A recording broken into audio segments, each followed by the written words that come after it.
The story I'm about to tell you is better than the story. Once upon a time, South Carolina legislators, in all their infinite wisdom, thought that it was more important to have a teacher, become certified, take a bunch of education classes, than actually do the work, right? So like if Jesus came back down and said, hey, I sure would like to teach some ethics, I go, no, you don't have a Bachelor of Arts degree in education. Like Einstein came back, no, you cannot teach physics, my man. You do not have a Bachelor of Arts in education. So anyway, at one point, Dr. Virginia Aldrich, it was her job to come up to me and say, and I remember this day so well, George, are you certified? I said, we were in the cafeteria, and I said, I'm certifiable, but I'm not certified. And she mumbled something, maybe it was my imagination, but I thought she mumbled something like, you're an idiot, and whatever. So at this very time, I'd been asked by Book Magazine, which is no longer around, to write a Valentine's Day story.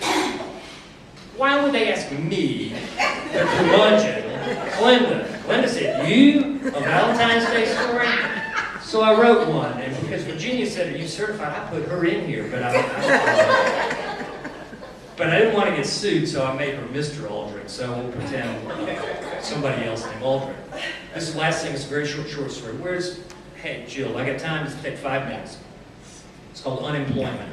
Y'all know that name game thing? Like, Jill, Bo, Bill, Banana, Fanta, Fulfill, Barbie, Barbie, but that didn't even work, Barbie, okay. It's called unemployment.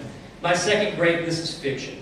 My second grade teacher didn't think ahead when she agreed to let us sing that name game song the last hour of Valentine's Day class.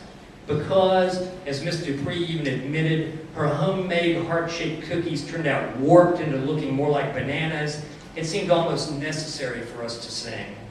My friend Compton Lane had suggested everything, seeing as we no longer took music classes weekly. The chorus teacher had quit during Christmas break, saying she couldn't distinguish an on-key student in all of 45 Elementary. Hey, Ellen. I'm going to say hey when I saw her. I didn't quite understand the implications of my friend's request, didn't realize what lyrics would occur in a class that oddly included 2 Chucks, a boy named Lucky, another named Tucker, an unfortunate girl, unless later on in life she gathered work in a Nevada brothel whose parents tapped her Bucky. Okay, Mr. Dupree said, we'll sing the song starting with Compton. Then Comp, you point to whoever's next. She went on to say how we would hand out our cheap Valentine's cards to each other afterwards and eat her misbaked cookies that, once she realized hadn't come out heart-shaped, were iced yellow with Happy Valentine's Day painted in red. As years went on, I remember those cookies as reading only Happy VD. But another great lunch topic. But maybe my memory turns that way because 23-year-old Miss Dupree had gotten fired soon after handing them out. The class stood in a circle, surrounded by 4 corkboards that stressed personal hygiene, poisonous plants, things to do on rainy days, and how to crouch during both natural and unnatural disasters. Compton pointed at me when his name was done, only because we were best friends who both had crazy runaway mothers. We went Mendel, Bobendel, Banana, Fanta, Fofendel, etc. And the whole while, Comp jerked his head for me to call on Tucker. I pointed toward Tucker next, not knowing this was 2nd grade in a town where people gossiped when someone said darn or heck fire after falling from a roof. Not knowing that our song would have a term I'd heard only once when my father stepped on a nail. Miss Dupree didn't even know the bad word, at least from the expression on her face. Later on, I figured that she'd been trained thusly in her education classes, in some course like Psychology of Pranksters or whatever. Tucker pointed at one of the Chucks, Chuck pointed at the other, and then that Chuck chose Bucky in succession. From down the 2nd grade hallway, I'm sure it sounded like a shipload of merchant marines were holding a sing-along. I know this because our principal, an unamused man named Mr. Aldrich, happened to be taking a group of state legislators on a tour. 45 Elementary at the time, hopeful that we'd get more funding to at least re-roof the place so so there wouldn't be doves nesting in every classroom ceiling and attracting hunters during season, which subsequently made it difficult to comprehend Miss Dupree over the shotgun blast.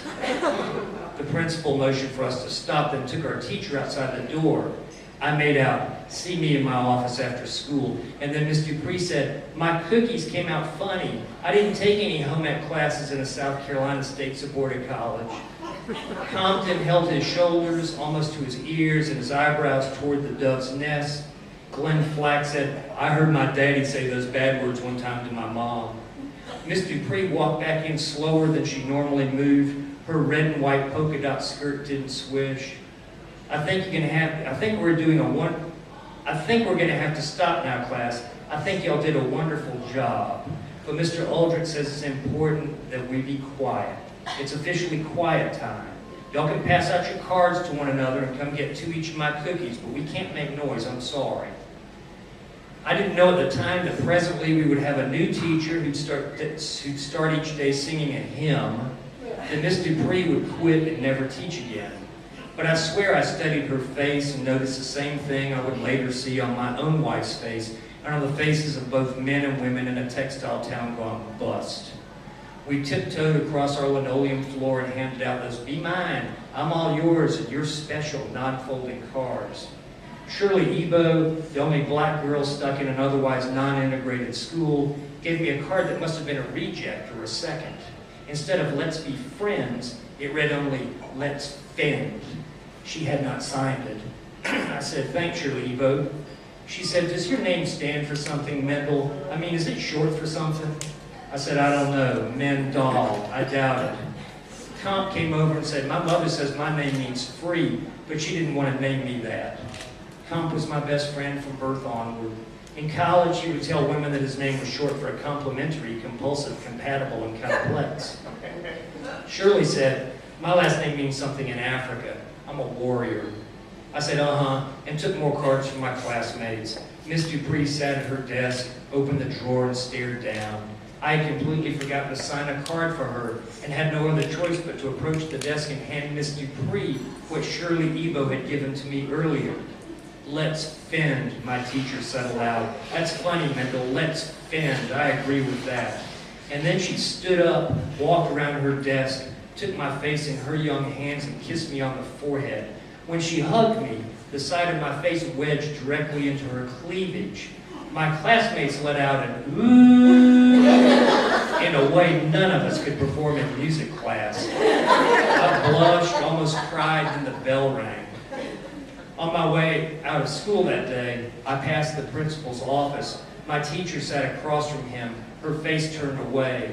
I stood there and watched the principal wave his arms. Then he leaned back in his chair. Miss Dupree stood up, pointed at him, and then looked at me standing by the door. Years later, I would say that she blew me a kiss, mouthed "thank you," and waved to me in a manner that meant for me to get away and keep going. Thanks.